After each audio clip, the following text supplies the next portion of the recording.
c'est une question de notion. Il ne faut pas confondre patrie et nation.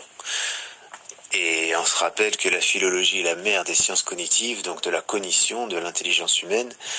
Et la sémantique fait partie intégrante de la philologie. Donc la sémantique, la science du sens, du signifié des mots.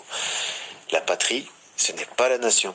C'est comme j'ai dit juste avant, Aziz, la patrie à la limite, mais pas la nation. Puisque notre idéal n'est ni catholique, ni païen.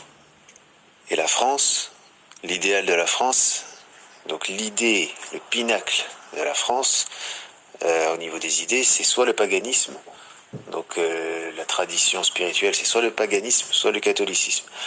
Donc la nation, non, mais la patrie, à la limite. Et quand tu te réfères aux savants, la plupart te disent que prendre la nationalité d'un pays de koufr, ça peut mener au koufr. C'est interdit, c'est haram, et ça peut mener au koufr et même au shirk. Parce que tu te plies aux règles du pays, volontairement.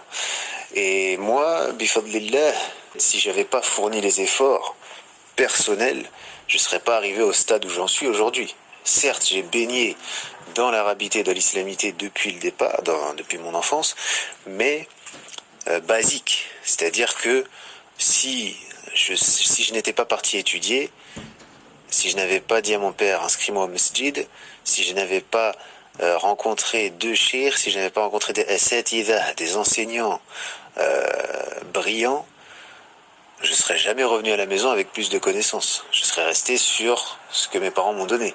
Et je regarde mes frères et sœurs, je suis bien plus avancé qu'eux sur ce terrain-là, et eux-mêmes le disent, sur le terrain donc de la connaissance, notamment religieuse.